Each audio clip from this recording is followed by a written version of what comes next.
Bueno, pues he titulado esta enseñanza El Levita Forastero.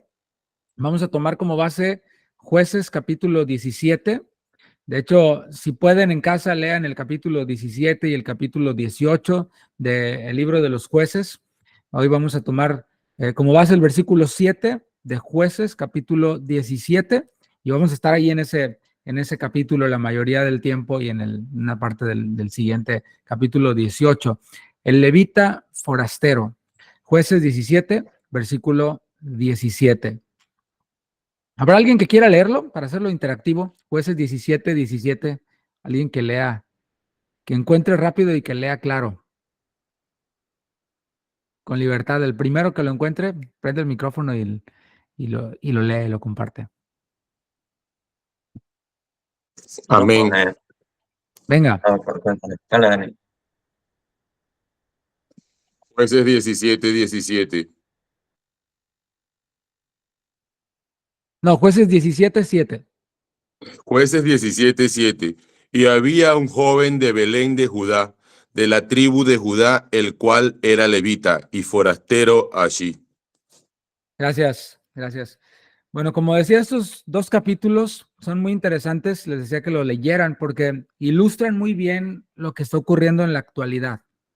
Creo que un sector muy amplio de la cristiandad está aceptando que el servicio a Dios, y puede ser cantando, enseñando, predicando, arrancando iglesias, que el servicio a Dios es algo que cualquiera puede hacer de la forma que mejor le parezca. Eso es más o menos la condición en la que nos encontramos, no en toda la cristiandad, pero sí en un sector muy amplio. Y yo creo que a estas alturas ya todos hemos visto el inicio de algunos artistas cristianos. Vemos cómo se popularizan, ya sea como solistas o quizás como parte de algún grupo de alabanza de una iglesia, porque se está haciendo como muy de moda, muy popular que una iglesia tenga su grupo de alabanza que graba y que se hace famoso. Creo que todos hemos visto ya cómo muchos inician, tienen suben muy alto en fama, en popularidad, y de pronto vemos su declive. De momento, recuerdo yo, y no lo digo como que me da gusto, al contrario, simplemente por citar un ejemplo, una muy famosa iglesia en Australia, que también grababan sus discos o graban sus discos y se promueven, y de repente una de estas cantantes se declaró lesbiana, después de haber tenido canciones muy bonitas, que realmente adoraban a Dios y todo, de pronto pues apostatar de la fe, otros haciéndose ateos de grupos muy famosos, ¿no? Y esto ya se nos ha hecho normal. De hecho, estamos ya esperando a que salga un nuevo artista o a que salga una nueva iglesia que imponga moda en la música por una temporada y después lo que sigue, lo que sigue, lo que sigue. Se está volviendo todo esto, o ya es, de hecho, como un mercado, ¿no? Ya es como una industria en la cual el consumidor, que es el cristiano, está ávido por recibir nuevos productos, consumirlos, desecharlos, consumirlos, desecharlos. Hace unas semanas, de hecho, hablando de industria, fui al cine con mi familia y la verdad que ir al cine es complicado, todos lo sabemos, ¿no? Sobre todo con la familia es complicado, cuando tienes hijos, niños o adolescentes, es complicado por las palabras que usan, por las escenas que puedes ver, por los mensajes que mandan, incluso hasta las películas que son películas para niños, pues ya tienen por ahí no sé, una escena de lesbianismo o algo que insinúa hacerlo. Es bien complicado, es bien complicado. Y bueno, fui con mi familia al cine a ver una película que tenía como base la historia de un grupo musical cristiano, precisamente de australianos que radican aquí en Estados Unidos, en el estado de Tennessee, en Nashville. Y esta película pues narra cómo fue que ellos llegaron de Australia a Estados Unidos. Es una historia que si tú la ves así en términos generales, es una historia que sí es conmovedora. Nos presenta a una familia que lo perdió todo en su país natal, una familia que vivía bien, que vivían en una casa grande y bonita, y de pronto pues lo perdieron todo, y después de muchas carencias en un país extranjero lograron salir adelante. Digamos que ese es como el bosquejo de la película, de qué trata la película y cómo la mamá pues fue ahí un elemento muy, muy importante en esta historia de superación familiar, personal. Lo que me llamó mucho la atención, si lo vemos así solamente en términos generales, pues eso es, ¿no? Una familia que lo tenía todo, que lo perdió todo, que emigró a un país y que salieron adelante después de mucho esfuerzo y muchas carencias. Lo que me llamó la atención fue que esta familia vivía del negocio de la música cristiana. El padre de esta familia era un manager o un representante, promotor de artistas cristianos en los ochentas. Yo sé que algunos de aquí pues en los ochentas todavía ni nacían, pero bueno, en los ochentas ya había industria de la música cristiana, ya habían artistas que llenaban estadios, que cobraban por los boletos para ir a ver su espectáculo, que vendían sus discos, que daban entrevistas, vaya, pues como si fuera un artista común del mundo. Y este hombre, el padre de esta familia, invirtió todo su patrimonio, todo en un concierto de una artista cristiana, Amy Grant se llama, y bueno, pues le echó toda la carne al asador, como dicen ustedes, para realizar este concierto y traer de América, de Estados Unidos, a Australia, a esta cantante con todo su staff, con todo su equipo, a dar un gran concierto. De pronto ocurre una crisis en el país, un problema ahí como los que pasan en los países que nosotros conocemos ya. Y bueno, el concierto se llevó a cabo, pero no se vendieron suficientes entradas. La gente no compró suficientes entradas porque no tenía dinero para pagar los boletos. Y aunque el concierto se efectuó, este promotor, padre de familia, terminó perdiéndolo todo. ¿Te imaginas? Bueno, eso fue lo que los hizo emigrar a Estados Unidos, en donde tuvieron que trabajar como jardineros, como personal de limpieza. Y esa fue una parte que no me gustó mucho. ¿Por qué? Porque pues es la historia de cada latino acá en Estados Unidos, no solo mexicanos, sino salvadoreños, guatemaltecos. En la película te lo presentan como qué humillación, pues, que limpiar casas. Pues eso es lo que hacemos los latinos, los inmigrantes acá en Estados Unidos. Ay, tenemos que cortar el césped. Pues es lo que hacemos los latinos, ¿no? Pero en la película lo presentan como algo terrible, ¿no? Como la peor humillación. Y bueno, en medio de todo esto, ellos conocen en una iglesia a la que ellos iban, conocen a un compositor y este compositor les conecta para que puedan tener un disco para una de las hijas, porque la hija de esta familia, una de ellas, pues tenía un talento impresionante, el cual pues les ayudó para sacarlos de pobres, ¿no? De limpiar casas, de cortar césped, y finalmente fueron todos felices, regresaron a la industria que los dejó en la calle alguna vez, y así es como se desarrolla esta película. Y no quiero decir que tengo algo en contra de la música que toca esta banda. Es excelente música, me parece buenísimo cómo cantan, cómo abordan la música. La banda se llama For King and Country, es excelente cómo tocan, cómo cantan las letras. No tengo nada en contra de ellos. Mi punto es que hemos llegado a normalizar y hasta poner en la pantalla grande la industrialización de las cosas sagradas.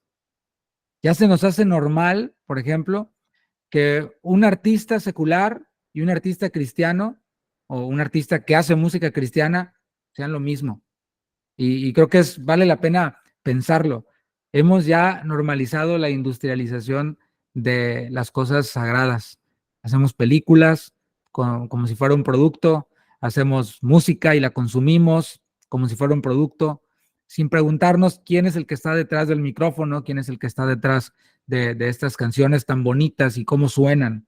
Y bueno, creo que eso se da más en el ambiente en inglés, pero ya está inmerso en el ambiente cristiano, en el ambiente de las iglesias cristianas.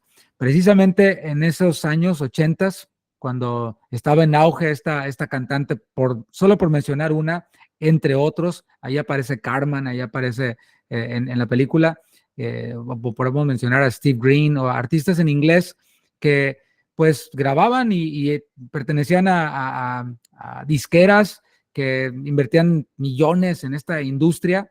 Y bueno, en respuesta a eso, en los ochentas, el pastor Chuy Olivares empezó a levantar la voz aquí, bueno, en México, y enseñar a las iglesias que eso no era normal, que los que tenemos algún tipo de talento, que los que tenemos algún tipo de don de parte de Dios para ministrar, Pues antes del don somos cristianos. Y eso de ser cristiano, pues tiene que impactar la manera en la que yo utilizo mi don. Y creo que fue un impacto en todo, no solo en México, sino en América Latina. El pastor Chuy nos platica que el primer congreso de alabanza que tuvieron en Guadalajara se realizó porque Jorge Lozano, a quien ustedes a lo mejor conocen, tenía $1,000 y dijo: yo pongo $1,000 para que se realice ese evento, y así se realizó ese primer evento de alabanza en donde se hablaron acerca de principios para ministros de alabanza, para cristianos que tienen dones, y impactó a toda América Latina. El problema fue que 20 años después, ya por ahí de finales de los 90, principios de los 2000, empezó esto a hacerse otra vez, ya en español, así como estaba en el ambiente de habla inglés. Bueno, esta más o menos era la condición en la que se encontraba el pueblo de Israel en los capítulos que vamos a revisar. Leamos el versículo 6 de Jueces capítulo 17. Al iniciar leímos el 7, pero un versículo atrás nos describe cómo era la condición de Israel. Dice: en aquellos días no había rey en Israel. Cada uno hacía lo que bien le parecía. Y así estamos el día de hoy. Vivimos en tiempos en donde cada quien hace lo que bien le parece. Y se da, yo lo veo en la ciudad en la que vivimos, cuando nos visita gente nueva de otras iglesias, dicen: pues no, es que me gusta aquí, pero me gusta esto, pero esto no me gusta, pero hace calor, o me gusta, pero es que las luces me molestan en los ojos, y es que el ruido está muy fuerte, las bocinas, y cosas como estas, ¿no? Me voy a ir a otro lado, tomando decisiones con base en sus gustos personales, no tanto en lo que diga la palabra o en el discernimiento que Dios nos ha dado, sino en mis gustos personales, y se ve ya la iglesia como un lugar en el cual me van a satisfacer mis gustos, no mis necesidades espirituales, sino mis gustos personales. Y en el momento en el que ya no me guste, nos vemos. Así estaba Israel en ese tiempo, ¿no? Cada uno haciendo lo que bien le parecía. En aras de la libertad de expresión, en aras de la libertad de comercio en la que vivimos, parece que cualquiera puede levantarse y abrir una iglesia. No conozco la situación en Argentina, no conozco todavía Argentina. De hecho, conocí nomás ahí la fronterita, ahí donde están las cataratas de Iguazú, y me quedé con las ganas de conocer Argentina. Me encantaría conocerlo. Pero acá en Estados Unidos, pues parece como que abrir una iglesia es como abrir una taquería. O sea, o no sé, que sea muy popular allá, ¿no? Una pollería, o no sé, que cualquiera tiene un dinerito y renta un local, se compra unos instrumentos, lo pone ahí y abre, y ya le pone ahí iglesia. Y parece que hay más requisitos para abrir un negocio de comida. En este caso puse como ejemplo una taquería, todos sabemos lo que son los tacos, ¿no? No he desayunado. Pero hay más requisitos. Yo trabajé un tiempo en el departamento de comida del distrito escolar de Houston, y yo sé qué es lo que se le pide a una persona o a un negocio para poder abrir y vender comida. Tienen que tomar una certificación de parte de la ciudad, tienen que tomar un curso aquí, un curso allá, y si no tienen un permiso no pueden abrir y vender comida, al menos de forma legal no. Pero yo veo, me parece que al menos aquí es más difícil abrir un negocio de comida que abrir una iglesia, porque una iglesia la abre cualquiera. ¿Por qué? Porque tenemos libertad de expresión, hay libertad de comercio, hay libertad de hacer lo que queremos, así como en Israel. Cualquiera puede abrir una iglesia, cualquiera puede grabar alabanzas. Recuerdo que en mis tiempos, cuando yo estaba en la universidad, pues era imposible grabar un disco, o sea, poner música en un cassette en ese tiempo, o en un CD, era algo imposible, inalcanzable. Poco a poco se fue introduciendo la tecnología, la música y todo esto, las grabaciones, y se fue haciendo mucho más fácil el poder grabar. Hoy en día, desde aquí, desde un dispositivo como desde un iPad, podemos hacer una música decente, ¿no? Y que se puede escuchar, que se puede disfrutar. Y bueno, pues, con esa facilidad, cualquiera puede grabar música cristiana, grabar alabanzas, publicarlas en redes sociales, en SoundCloud, en Instagram, en TikTok. Cualquiera puede agarrar su teléfono y grabar un TikTok y hacerse viral y hacerse famoso por algo que dijo o por una imagen que publicó en redes sociales, y el público cristiano consume esto como si fuera inspirado por el Espíritu Santo, ¿no? Vamos a ver en este mismo capítulo la historia de un hombre llamado Micaía. Vamos al versículo 1 del capítulo Jueces 17, versículo 1. Hubo un hombre del monte de Efraín que se llamaba Micaía, el cual dijo a su madre: los 1100 siclos de plata que te fueron hurtados, acerca de los cuales maldijiste y de los cuales me hablaste, he aquí el dinero está en mi poder, yo lo tomé. Entonces la madre dijo: bendito seas de Jehová, hijo mío. Y él devolvió los 1100 siclos de plata a su madre, y su madre dijo: en verdad he dedicado el dinero a Jehová por mi hijo. Bueno, aquí hay mucho por decir. Comencemos diciendo que hay un robo, ¿verdad? Sí, este hombre robó a su mamá una suma de dinero considerable. Eran, según el texto bíblico, 1100 ciclos de plata. Yo soy malísimo para las matemáticas, pero me puse a investigar y el salario anual en ese tiempo era de 10 ciclos de plata. Así que si lo multiplicamos por esta suma, que eran 1100 ciclos de plata, pues nos vamos a dar cuenta que era mucho, mucho dinero, 1100 ciclos de plata. La madre de este hombre, vemos que obviamente se molestó, le cayó muy mal que le robaran el dinero y maldijo al hombre que hubiera robado el dinero. Descubre que fue su hijo, el hijo decide devolver el dinero y esta mujer pasa de bendecir o de maldecir, perdón, a bendecir, porque se trataba de su hijo. Así que ella bendice al hijo y lo deja con el dinero, ¿sí? Deja que se quede con el dinero y entonces ella dice: se lo voy a dedicar al Señor. Fíjate cómo está el asunto, ¿no? Ella ya había perdido ese dinero, ya daba por perdido ese dinero, esa suma considerable. Así que ahora que descubrió dónde estaba el dinero y al no querer dejar en maldición a su hijo, dice: bueno, lo voy a dedicar al Señor. Y eso está bien interesante, está bien, bien complicado, porque es una persona que está dedicándole al Señor algo que ya había perdido. No sé si me explico. Ya estaba perdido. Entonces, pues se lo dedico a Dios. Y eso me recuerda un chiste para romper un poquito el hielo, de una pareja de amigos que estaban en el colectivo, en el camión, en el micro, no sé cómo le llaman allá, y de pronto se sube un asaltante y empieza a quitarles el dinero a todos. Y antes de llegar con estos dos personajes, con estos dos amigos, le dice uno al otro: oye, amigo, ¿te acuerdas de los $200 que te debía? Entonces se los paga, ¿no? Entonces ya los roban a todos. Algo así fue lo que ocurrió. Ya la mujer había perdido el dinero y a la hora de saber en dónde estaba el dinero, dice: bueno, se lo dedico al Señor, bendigo a mi hijo y todos salimos ganando. Y a veces así somos con Dios. Todos nosotros deberíamos de dedicarle al Señor todo, no solo una parte, no solo aquello que pues ya como quiera estaba perdido. Todo debemos dedicárselo al Señor. Nuestro talento, porque sé que estoy hablando a hermanos en Cristo que tienen talento musical o vocal o artístico de alguna forma, nuestro talento le pertenece al Señor, pero no solo nuestro talento, le pertenece toda nuestra vida. Nuestro talento no es más importante que todo lo demás, ¿no? Todo le pertenece al Señor. Debemos entregarle toda nuestra vida. Entregar solo una parte a Dios es un mal comienzo. Y esto es lo que vemos aquí, es el principio que nos está enseñando.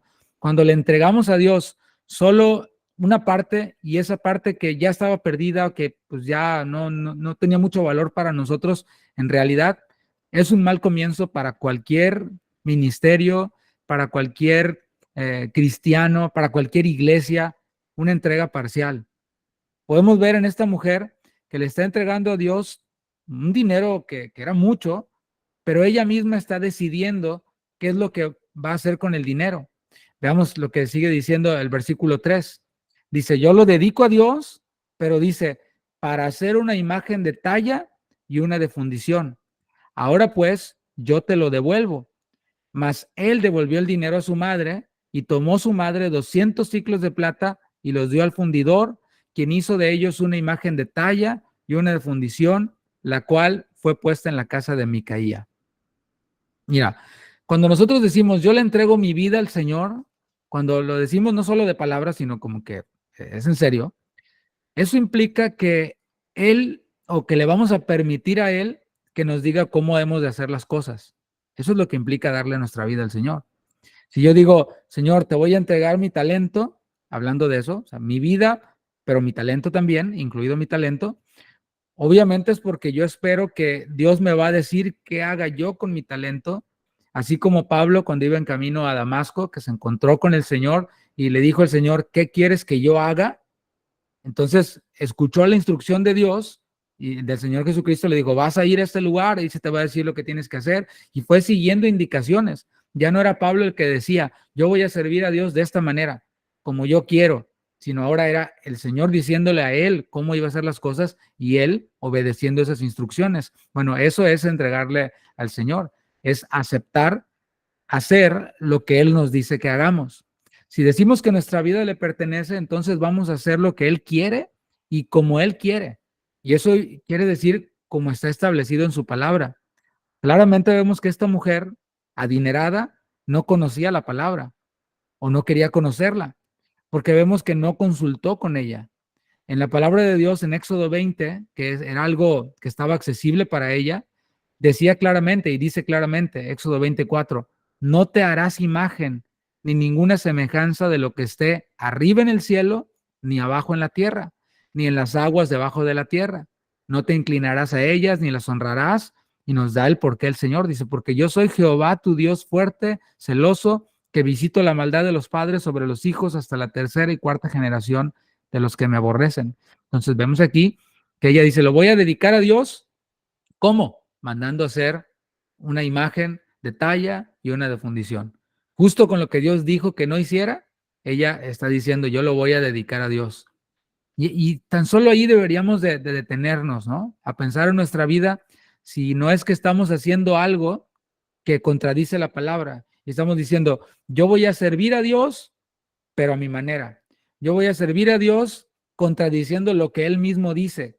Y anulamos lo que Él dice porque, Señor, mírate, son mis 110 ciclos de plata, o sea, es mucho dinero, es mucha plata. Entonces, dame el derecho de decidir qué es lo que voy a hacer con esto.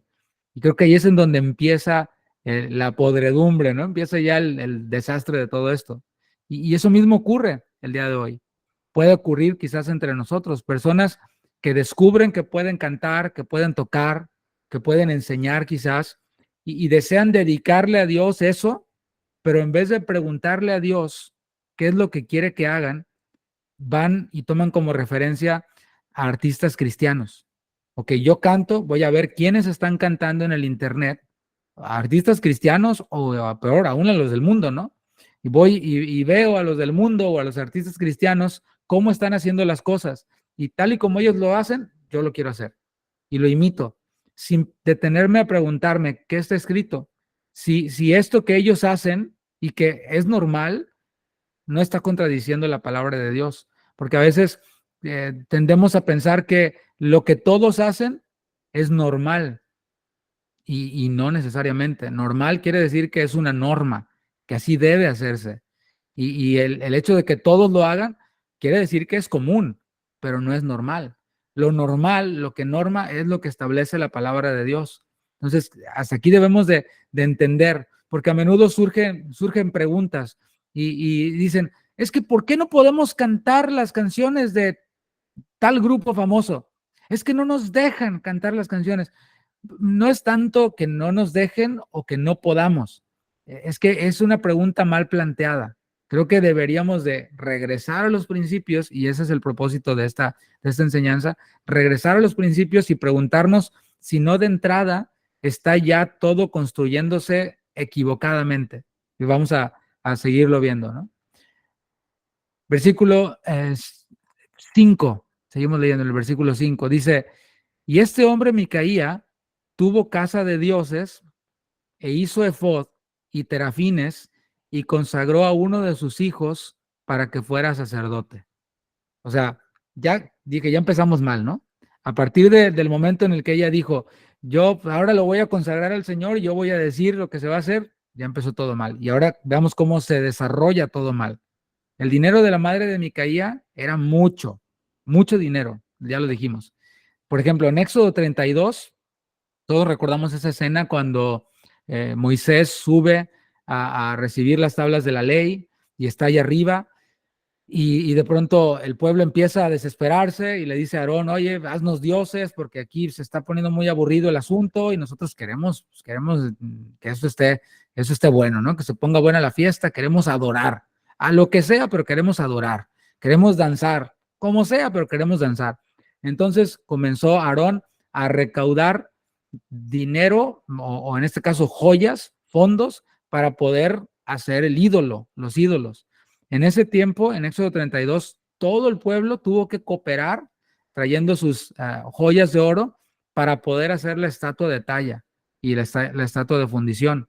En este caso que estamos viendo aquí en Jueces 17, la madre de Micaía tenía el dinero que todo el pueblo tenía para hacer eso, ella sola la tenía.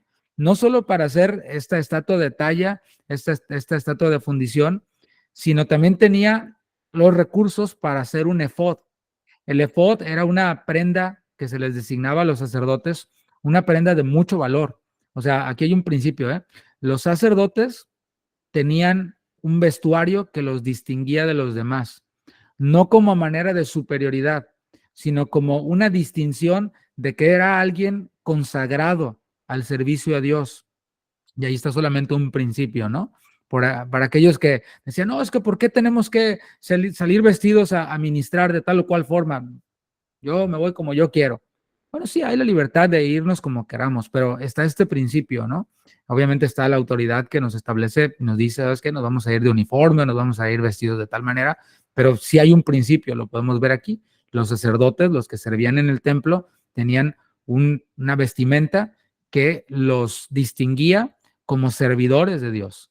Y era una prenda hermosa, por cierto, una prenda costosa, porque tenía ese valor, ¿no? Bueno, esta madre de Micaía tenía para eso, para adquirir este efod, estaba ahí ya la ropa sagrada, por decirlo así, ¿no? Santificada o dedicada a ese servicio a Dios. Y también tenía los recursos para adquirir terafines. Los terafines eran ídolos domésticos y eran de oro, se utilizaban para atraer supuestamente la prosperidad, para atraer el bienestar supuestamente, ¿no? Eran ídolos de la buena suerte para atraer la buena suerte y los recursos supuestamente. Así que ella tenía para eso, y aquí empezamos a ver el embarradero, ¿no? Un efod que se utiliza para ministrar en el templo y también ídolos para atraer prosperidad. ¿No te suena eso? ¿No te suena eso familiar? Adoración y prosperidad, adoración y buena suerte, adoración y coaching, adoración y superación personal. Es como ya la norma en muchos lugares, ¿no? Necesitas ser un campeón, tú eres un campeón y vas a alcanzar todos tus sueños, adoremos a Dios. O sea, una mezcolanza de cosas que se puede ver aquí también, ¿no? Ya se nos hizo normal hoy en día la apertura de mega iglesias, como si fuera un supermercado, como si fuera un centro comercial.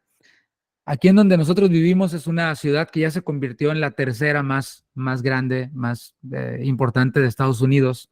Antes estaba Nueva York, Los Ángeles, Chicago y Houston. Bueno, Houston ya ocupó el lugar de Chicago. ¿Por qué?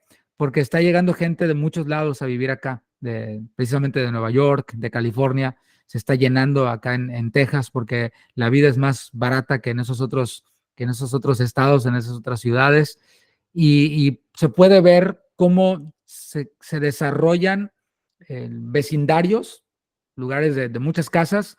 En poco tiempo ya ves un vecindario desarrollado, una comunidad de casas que se están construyendo por todos lados, y de pronto ves que se construye este vecindario nuevo y al poquito tiempo se abre un Walmart, un supermercado Walmart y un Starbucks, ¿no? La cafetería. Y luego se abre una iglesia. O sea, entra dentro de la misma categoría, aquí donde nosotros vivimos. Es el supermercado, la cafetería y la iglesia. y mega iglesias, ¿no? Con unas super instalaciones, con una super iluminación, unos super instrumentos, impresionante. Claro, porque la gente tiene el poder adquisitivo para poder hacer algo así. Y son iglesias que pues no están afiliadas a ninguna denominación, a ninguna red de iglesias, es simplemente alguien fue visionario y dijo, pues ya está el supermercado, ya está la cafetería, vamos a abrir también el negocio de iglesia y seguramente nos va a ir bien. El detalle es que esos lugares, pues son, como dije, independientes, no están afiliados a alguna red de iglesias, a algún concilio al que le rindan cuentas. Y quiero aclarar que yo no estoy aquí para defender una denominación, para defender una red de iglesias, aunque pertenecemos a una, no estoy aquí para defender a una en particular. Lo importante aquí, lo valioso aquí de una red de iglesias o de una denominación, como tú quieras llamarle, es la rendición de cuentas. Eso es algo muy importante, porque pertenecemos a Casa de Oración. ¿En qué nos beneficia ser parte de Casa de Oración? ¿Por qué nos llamamos Casa de Oración? Los que somos pastores. ¿En qué? O sea, ¿para qué? Bueno, al menos yo lo veo de esta manera. No es para poner un logo y que el logo, como tipo marketing, mercadotecnia, nos conecte con un pastor al que ven muchas personas. Algunos lo ven así, pero esa no es la manera correcta de verlo. Si empezamos así, ya empezamos mal. Se trata de la rendición de cuentas. Se trata de el ser supervisado por un grupo de ancianos, por un presbiterio, como usando el término bíblico, al cual podemos rendir cuentas, los cuales pueden exhortarnos si nos equivocamos, los cuales pueden disciplinarnos, y estoy hablando a nosotros los pastores. Si nosotros como pastores erramos, enseñamos algo incorrecto, si tenemos una mala práctica, si caemos en algún pecado, nosotros no estamos arriba de la pirámide y estamos nosotros y luego Dios. No, nosotros hemos de estar sujetos a autoridad. Todos, pastores, ministros de alabanza, todos debemos de estar rodeados de autoridad precisamente para guardarnos de estos ejemplos que puse en un principio, de artistas que llegaron a la cima y de pronto pues, se fueron al mundo, se fueron para abajo terrible, ¿no? De eso se trata la autoridad. La autoridad tiene que ver con bendición, con guardarnos del mal, de la destrucción, para poder ser restaurados, para poder ser edificados en la palabra, en Cristo. Entonces, iglesias como estas, decía, pues no le rinden cuentas a nadie. Simplemente son el negocio de iglesia, una madre de Micaía que tenía mucho dinero y que le alcanzó para construir una mega iglesia con super instalaciones. Y la gente que asiste a tales iglesias dicen, qué cómodo. Pues ya está Walmart, está Starbucks, también está mi hobby de los domingos, un ratito, una hora para ir a la iglesia y voy a ir. No se preguntan cosas que son muy importantes para cada persona que busca una iglesia. Debe hacerse preguntas muy importantes. Por ejemplo, ¿hay un pastor allí? Sí, ok. ¿Quién le impuso las manos al pastor? ¿Quién ordenó a este pastor al ministerio? Y no necesariamente estoy hablando de a qué instituto bíblico fue o si tiene una carrera teológica. Eso es muy bueno. Si está ahí, es excelente. La pregunta es, ¿quién le ordenó al ministerio? Tenemos el ejemplo de Pablo con Timoteo, diciendo, no descuides, Pablo diciéndole a Timoteo, no descuides el don que hay en ti, que te fue dado por la imposición de las manos del presbiterio.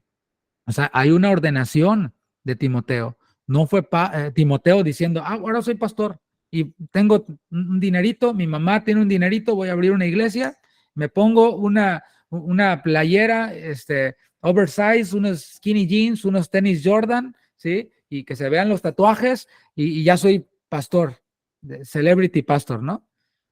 No, vemos que Timoteo fue una persona a la que se le impusieron las manos, un presbiterio, una iglesia que daba buen testimonio de Timoteo, como vemos en las epístolas, y un apóstol, una autoridad espiritual imponiendo las manos alrededor de un grupo de ancianos que probaron por un tiempo. En las epístolas pastorales vemos que fueron puestos a prueba por un tiempo, que los que eran ancianos o presbíteros o pastores eran puestos a prueba por un tiempo y entonces, después de haber sido puestos a prueba, ejercían el ministerio que el Señor les llamaba a hacer.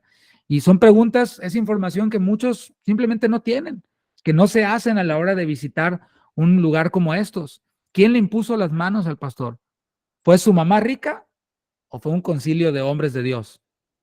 Otra pregunta, ¿a quién le rinde cuentas ese pastor? Porque a lo mejor sí fue ordenado y después abrió su iglesia. Bueno, ahora este pastor, ¿a quién le rinde cuentas? Porque yo que me congrego, le voy a rendir cuentas al pastor. De eso se trata tener un pastor, rendir cuentas en cuanto a qué es lo que hago con mi vida, con mi familia, con mi ministerio y aceptar el feedback o el input, ¿no? Ok, mira, lo hiciste así, pero hazlo así, etcétera. Bueno, ¿a quién le rinde cuentas el pastor? ¿Quién supervisa lo que este pastor enseña? ¿Quién está escuchando lo que enseña para ayudarlo a que crezca, a que mejore o a que corrija si es que hay algo que necesita ser corregido? ¿Quién puede disciplinar a este pastor si cae en pecado? Esa es una muy buena pregunta y que aplica también a los artistas que consumimos o que se consume en la cristiandad. O sea, ¿quién los puede disciplinar si hacen algo fuera de la palabra o si caen en algún pecado? Y yo he visto grandes siervos de Dios, por decirlo así, que han viajado por muchos lugares, que han sido muy conocidos y que de pronto caen en pecados terribles y pues vienen a la ruina. Y uno se pregunta por qué. Bueno, ahí está la respuesta. Porque no tenían a alguien a quien rendirle cuentas. Porque no tenían una iglesia a la cual rendirle cuentas. Y esto, como decía, es para nuestra protección. Simplemente hay personas que asisten a iglesias así porque les queda cerca o porque todo está muy cool, todo está buenísimo. Hay un elemento que no puede faltar en lugares como estos, en iglesias al estilo Madre de Micaía o al estilo Micaía. Este elemento que no puede faltar es la música. ¿Te imaginas lo que serían lugares como estos sin música? Hay música desde que llegas. Hay música en su propaganda. Y no estoy diciendo que la música sea mala, ¿no? Para nada.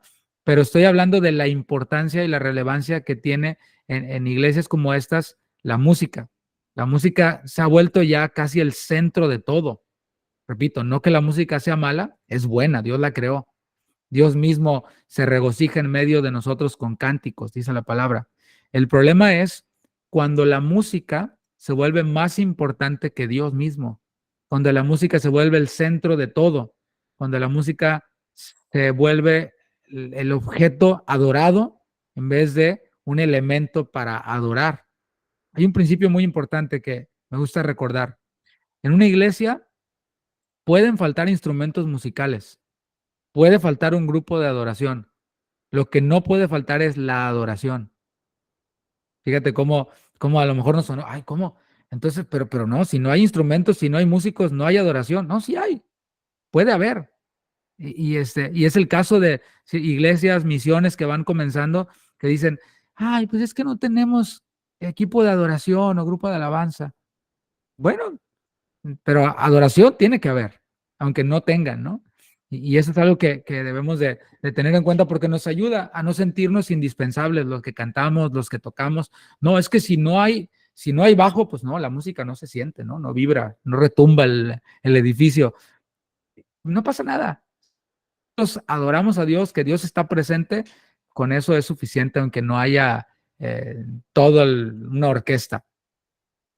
Si hay instrumentos, qué bueno, pero si no hay, que eso no impida nuestra adoración. Al templo de Micaía, lo que le faltaba para hacer la mega iglesia perfecta era un levita. Y a menudo nosotros relacionamos a los levitas del Antiguo Testamento con los ministros de alabanza. ¿Y esto por qué? Porque una de las muchas funciones de los levitas, porque hacían muchos trabajos, una de sus múltiples funciones era la música, el canto. Así que por esto nosotros relacionamos a los levitas. Más adelante en la narración bíblica vamos a ver cómo el rey David organizó a los levitas con instrumentos y con voces, hizo algo impresionante. Pero aquí entra en escena este levita forastero. Dice el versículo 7, y había un joven de Belén de Judea, de la tribu de Judá, el cual era levita y forastero allí. Este hombre partió de la ciudad de Belén de Judá para ir a vivir donde pudiera encontrar lugar. Y llegando en su camino al monte de Efraín, vino a casa de Micaía.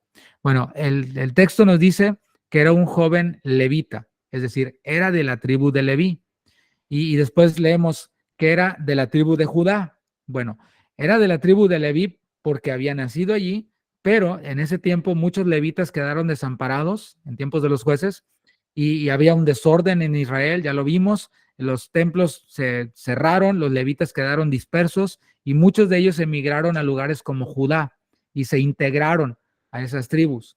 O sea, este joven había perdido ya su identidad de levita, se había permeado, se había unido a la tribu de Judá, y este levita sale de Belén de Judá para buscar quizás una vida mejor y se encontró allí con Micaía y con el templo que Micaía había edificado con el dinero de su mamá. O sea, él llegó a algo que ya estaba. Y es lamentable, pero muchos siervos de Dios, en vez de esperar en la provisión de Dios, en vez de esperar en cómo Dios quiere proveerles, enseñarles, muchos lo que hacen es salir sin consultar con Dios, salir a buscar oportunidades ministeriales o tratan de generarse sus oportunidades ministeriales y dicen, no me está yendo bien en mi trabajo, no me alcanza, voy a abrir mi canal de YouTube y voy a empezar a monetizar con mi canal de YouTube enseñando de la Biblia o cantando mis cancioncitas y en vez de esperar en el Señor, pues se crean sus propias oportunidades, esperando que sea el hombre el que les provea. Algo así estaba ocurriendo con este levita que salió a cazar oportunidades porque en Belén de Judá pues no le iba bien en esa tribu a la que se había integrado. Bueno, este levita, hay que aclarar que conocía las escrituras. O sea, parte del trabajo de los levitas era enseñar las escrituras. No estaba desconectado a la música, el canto de la enseñanza de la ley, de las escrituras.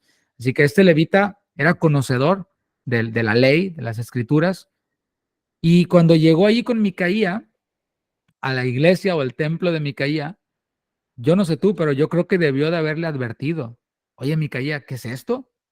O sea, ¿esto es un templo o cómo? Porque tienes una estatua de fundición y tienes efod, tienes terafines. ¿Qué onda con esto? ¿Qué es esto? ¿Y quién te dijo que lo hicieras? Y ahí se hubiera enterado él, lo que ya nosotros sabemos, ¿no? Pues es que mi mamá tenía un dinero y lo consagró y le dio por hacer un templo y ya yo ordené como sacerdote a mi hijo y quizás este levita debió haberle dicho, ¿no? Pues ¿qué es todo esto, no? ¿Y quién te dijo a ti que tú podías ordenar a tu hijo como sacerdote? ¿Tú quién eres? No, pues soy el que tiene dinero. O sea, él debió de haber corregido esto. Sin embargo, ¿qué fue lo que hizo? Se unió, se corrompió, lo dio como, bueno, pues así han de ser las cosas aquí, y como dicen, a la tierra que fueres, haced lo que viereis, ¿no? Haz lo que veas a donde vas, pues, ahí tú échale ganas. Es lo que vemos. Vamos a ver qué es lo que hizo este hombre Micaía y este levita forastero. Versículo 9. Y Micaía le dijo, ¿de dónde vienes? Y el levita respondió, soy de Belén de Judá y voy a vivir donde pueda encontrar lugar. Entonces Micaía le dijo, quédate en mi casa y serás para mí padre y sacerdote, y yo te daré 10 ciclos de plata por año, vestidos y comida. Y el levita se quedó. Agradó pues al levita morar con aquel hombre y fue para él como uno de sus hijos. Veamos la oferta que Micaía, el que había puesto como sacerdote a su hijo primero, la oferta que le hizo ahora a este levita forastero. Le ofreció primero un oficio de honor. Le dijo, vas a ser para mí padre y sacerdote. ¡Wow! O sea, este levita forastero andaba en la calle, estaba, como decimos acá, de homeless, ¿no? Estaba sin hogar, andaba buscando debajo de qué puente vivir y de pronto le proponen ser padre y sacerdote. ¿Cómo la ves? También le ofreció una estabilidad económica. Le dijo, te voy a dar 10 ciclos de plata por año, que era pues, un buen salario, ¿no? Mencioné que eso era con lo que una persona vivía bien. No solo le dio este salario, sino que además le ofreció ropa. ¿Qué tal? un closet lleno de ropa, que eso es en lo que muchos de nosotros gastamos mucho dinero, ¿no? Él no iba a tener que gastar en ropa. Además, le iba a dar comida, tampoco iba a tener que gastar en comida, que también esa es una buena parte de nuestros egresos en nuestra economía, ¿no? Estaba buenísima la oferta, ustedes como ven, algunos ya están pensando, ¿no? Ah, ¿dónde está esa iglesia, no? Para ir a solicitar, ¿no? A aplicar.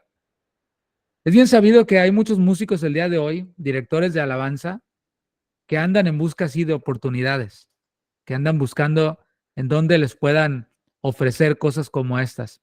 Hace poco platicaba con el pastor Daniel Rubalcaba, que es buen amigo nuestro, y bueno, él pastoreó una iglesia muy grande en la Ciudad de México, de casa de oración, una iglesia numerosa, y decía que llegaron a tocarle la puerta una persona y le dice, hola, ¿cómo te puedo ayudar? No, es que yo soy trompetista, le dijo, y vengo a ofrecerle mis servicios.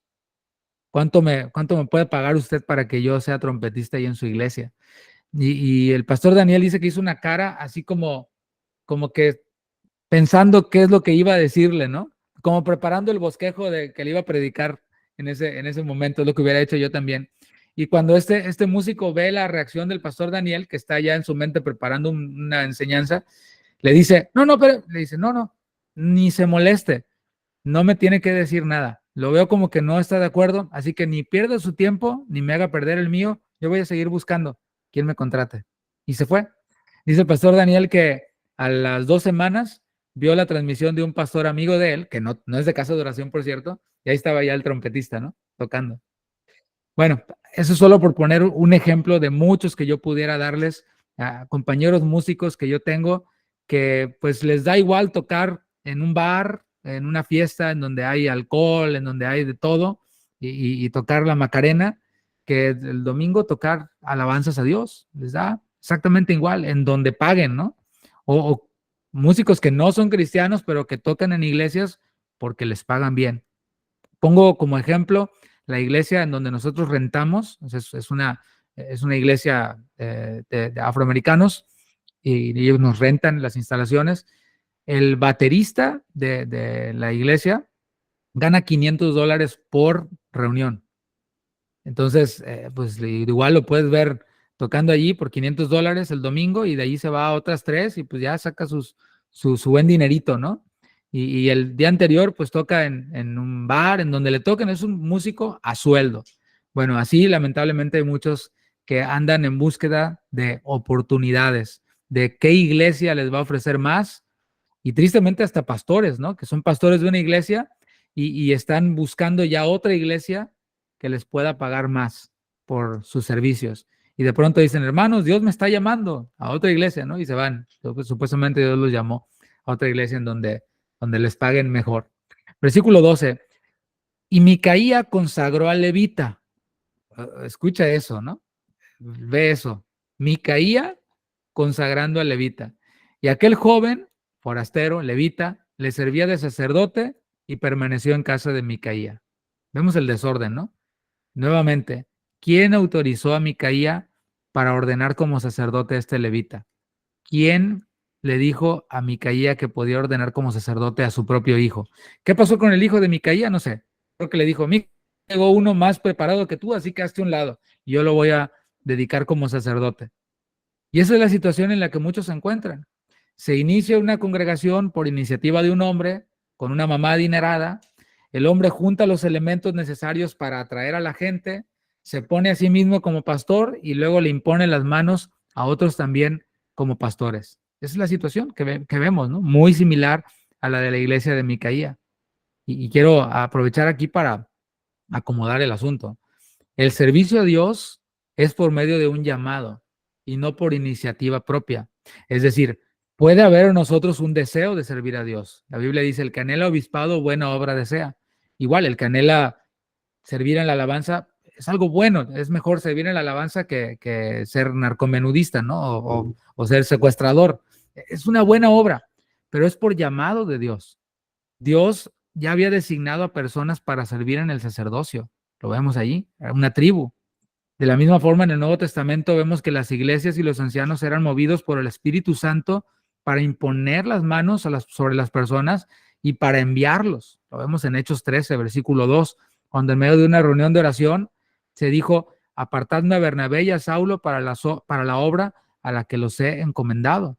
¿Sí? Y ahí vemos cómo la iglesia estuvo unánime en oración, deseando que fuera la voluntad de Dios que se hiciera, impusieron las manos y les dieron todo su apoyo a Bernabé y a Saulo. Vemos cómo hermanos en la palabra de Dios, en el libro de los Hechos, hermanos son encomendados por medio de cartas de recomendación, como el caso de Apolos en Hechos 18:27. Apolos quería ir a Corinto y se envió una carta de recomendación de una red de iglesias, de un concilio, diciendo: ahí está Apolos, es recomendado por nosotros, ha sido probado, es una persona que es moldeable, es una persona humilde, aunque es buen predicador, se deja enseñar por Priscila y Aquila, que fue el caso allí con ellos en Hechos 18. El problema es que hoy tenemos el Internet que está lleno de personas que se autollaman a cantar, a grabar, a enseñar. Y lo peor es que hay iglesias que les abren las puertas a esos levitas forasteros que andan en desorden. Acabo de enterarme de un caso lamentable de una iglesia que se dividió. ¿Por qué? Porque el pastor de la iglesia le dio entrada a un youtuber para que ese youtuber discipulara en un tema eh, medular a la iglesia y terminó desviándolos el youtuber. O sea, el pastor nunca consultó, y tristemente pertenecía a una red de iglesias, nunca consultó con un supervisor, nunca consultó con su mesa directiva o su red de consejeros, como queramos llamarle, para que alguien le dijera, ¿no? Oye, ¿y quién es ese youtuber? No, pues mira cuántos views tiene en YouTube, mira cuántos suscriptores tiene. Sí, pero ¿quién es su pastor? ¿Quién lo supervisa? ¿Quién lo ordenó al ministerio? Es simplemente un fulano que prendió una cámara y está hablando y que tiene buena labia, ¿no? Que tiene tira buen verbo, ¿no? Bueno, y trajo destrucción, por supuesto, ¿no? Porque lo que empieza mal, termina mal. Versículo 13. Y Micaía dijo: ahora sé que Jehová me prosperará. Ahora sé que me va a ir bien. Ahora sí vamos a ser la iglesia pues, más influyente de todo el monte de Efraín.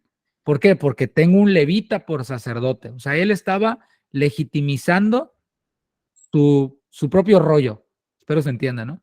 Estaba legitimizando su propio negocito llamado iglesia o templo o lugar de adoración. Él pensaba que los elementos que tenía le daban la bendición de Dios, ¿sí? Pero no estaba del todo convencido, porque él decía: ok, tengo el efod, están las estatuas, los terafines y también el efod. O sea, aquí somos versátiles, le entramos a todo. Pero aunque tenía el efod, había algo que no le convencía del todo. Y ahora tenía el levita ya, alguien genuino de la tribu de Leví. Y él pensaba que este levita le iba a traer la bendición, iba a legitimizar el asunto, y así ocurre a veces.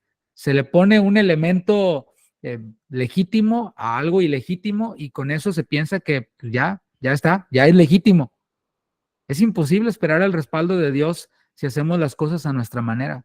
Si hacemos las cosas como las hace el mundo, como todas las hacen o como mejor nos parecen, la verdad no podemos esperar bendición de Dios, respaldo de Dios o decir que es genuino lo que hacemos.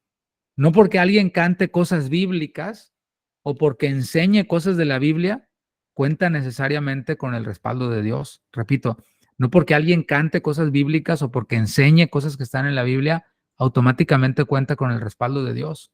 Y los puedo remitir a las palabras de Jesús en el Sermón del Monte, en Mateo 7:22, que dijo: muchos me dirán en aquel día: Señor, Señor, ¿no profetizamos en tu nombre? Y en tu nombre echamos fuera demonios, y en tu nombre hicimos muchos milagros. Entonces les declararé: nunca os conocí, apartaos de mí, hacedores de maldad. Y ese hacedor de maldad es la palabra griega anomia, para los que están en el Instituto Bíblico. Anomia significa ausencia de ley. Es una persona precisamente como Micaía, que hace las cosas como bien le parece, como lo siente, es que yo creo, es que a mí me gusta así, es que así lo hacen todos. Gente sin ley, hacedores de maldad. O sea, aquí el Señor Jesús no está reprobando el hacer milagros, echar fuera demonios, profetizar. No, Él mandó a hacer eso a sus discípulos, a los 70, y luego en la Gran Comisión a todos los discípulos en general. Lo que está reprobando Jesús es la ausencia de ley, el hacer las cosas como a mí me parece, al fin que estoy haciendo algo bueno. Desde la perspectiva de Micaía, volviendo con él, ahora sí ya tenía todo para triunfar, pero la historia continúa. Los de la tribu de Dan enviaron espías al monte de Efraín para tomarla y llegaron hasta la casa de Micaía, en donde había un templo. En el capítulo 18, si vamos ahí, Jueces 18, vemos aquí el final de esta historia. Jueces 18, versículo 3. Estos de la tribu de Dan estaban ya por tomar, por conquistar todo ese monte. Y dice, cuando estaban cerca de la casa de Micaía, reconocieron la voz del joven levita.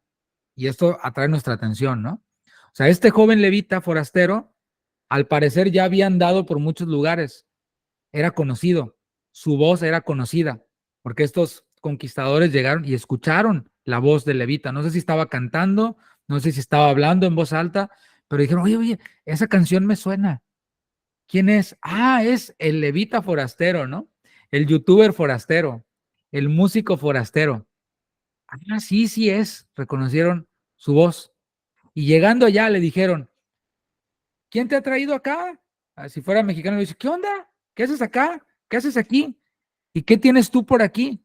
Él respondió, de esta y de esta manera ha hecho conmigo Micaía. O sea, le dijo, mira, yo llegué acá y ya estaba todo esto, ¿qué te parece? Impresionante. Y pues bueno, me ofreció una buena lana, me ofreció comida gratis, ropa gratis, un sueldo de 10 ciclos de plata por año. Está buenísimo, ¿no? Y además me tomó para ser su sacerdote. Y esto es interesante también que esos espías que eran de la tribu de Dan, pues no, tampoco le preguntaron, no le preguntaron, oye, ¿y quién te dijo que él te podía hacer sacerdote? ¿Quién te hizo sacerdote? Micaía, ¿quién es Micaía? Versículo 5, ellos le dijeron, pregunta pues ahora a Dios para que sepamos si ha de prosperar este viaje que hacemos. O sea, no se pregunta, eres sacerdote, y esto es un templo, ¿por qué no vas y le pides dirección a Dios para, o sea, dinos, que nos diga Él, que nos confirme si nos va a ir bien en esta misión que estamos haciendo? Y así muchos actúan de la misma manera, ¿no? No es que estoy haciendo esto porque no sé qué profeta me profetizó y me dijo que iba a ir a las naciones. ¿Cuál profeta? ¿Cuál? ¿No? Es que yo soñé que Dios me iba a llevar y que yo voy a alcanzar las naciones con mi talento y con mi grabación y, bueno, cosas como estas, ¿no? Una superstición y de nuevo, estar haciendo las cosas mal, algo que empieza mal y sigue mal y sigue mal y sigue mal, termina mal. Hay una mala base, es lo que está ocurriendo aquí. Versículo 6, y el sacerdote les respondió, el levita forastero, que ahora es sacerdote, les dijo, vayan en paz, delante de Jehová está vuestro camino. Bueno, si analizamos la respuesta, es una respuesta ambigua, ¿no? Les dice, Dios está en su camino, en el camino que andan. Claro, Dios está en todas partes. O sea, Él dio un mensaje que ni les dijo ni una cosa ni la otra. O sea, lo dejó abierto para que ellos lo interpretaran como ellos quisieran. No quiso quedar mal con ellos. ¿No te parece esto como muy parecido al mensaje que se da el día de hoy de los levitas forasteros? Así como que no, pues todo bien, todo bien. O sea, no son claros en cuanto al pecado. El pecado es pecado, esto está mal, eso está mal. Pues claro, no, muchos no lo hacen porque se van a evidenciar a ellos mismos. Él les dice, vayan en paz, Dios está delante de su camino. ¿Y ellos cómo lo interpretaron? Pues sí, hay que seguirle, ya nos dijo el sacerdote chafa, decimos acá, ¿no? El sacerdote pues, pirata, ya nos dijo, de la iglesia pirata, ya nos dijo, así que seguimos adelante. Así que se armaron para conquistar la tierra de Lais hasta llegar al monte de Efraín. Pero cuando se disponían a entrar a la casa de Micaía, uno de los espías les dijo, ey, tengan cuidado, porque ahí hay imágenes de talla, hay imágenes de fundición, hay efod, hay terafines, hasta un sacerdote hay, les dijo, porque ellos ya habían ido. Así que los hombres que llegaron para conquistar, ¿qué fue lo que hicieron? En vez de destruirlo todo, tomaron la imagen de talla, la de fundición, el efod, los terafines, lo tomaron todo Y eso, no sé tú, pero en mi libro se llama robar. Tomar algo que no te pertenece es robar. Así que aquí estaban ya estos varones que ya habían sido, ya les había confirmado el sacerdote que le dieran y para robar, que siguieran adelante para robar y para matar, y ahora están robando, sí, pero con mucho cuidado, porque son cosas religiosas, son cosas que hay que respetar. Y así, de la misma forma, operan muchos, de formas viles, pero muy devotos con ciertas cosas de la religión que ellos mismos han creado. ¿Sí? Están actuando fuera de la voluntad de Dios, pero respetando algunas cositas. ¿Sí? Hace poco vi una entrevista, un fragmento de una entrevista que le hicieron a una cantante mexicana que fue muy famosa y que sigue siendo famosa, se hizo cristiana y luego se deshizo cristiana y luego ahora el esposo es pastor. Bueno, un desastre, ¿no? Algo muy parecido a todo esto. Y ella estaba ahí hablando en esa entrevista de una manera muy vulgar, de una manera lamentable, que ni siquiera las artistas del mundo hablan, se expresan de una manera muy vulgar. Y de pronto, dentro de todas las vulgaridades que estaba diciendo, le preguntan, entonces tú eres pastora. Y dice, no, yo no soy pastora. No, no, no, no. Es que eso de pastora ni es bíblico, dice esta artista.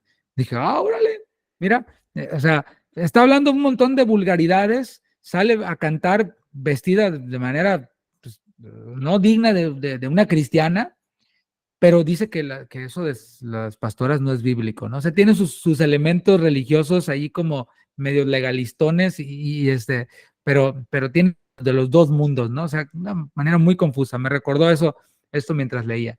Mientras tanto, el levita forastero veía todo lo que estaba ocurriendo, veía cómo se llevaban los ídolos, el efod y todo, pero no hacía nada, ¿sí? No decía nada.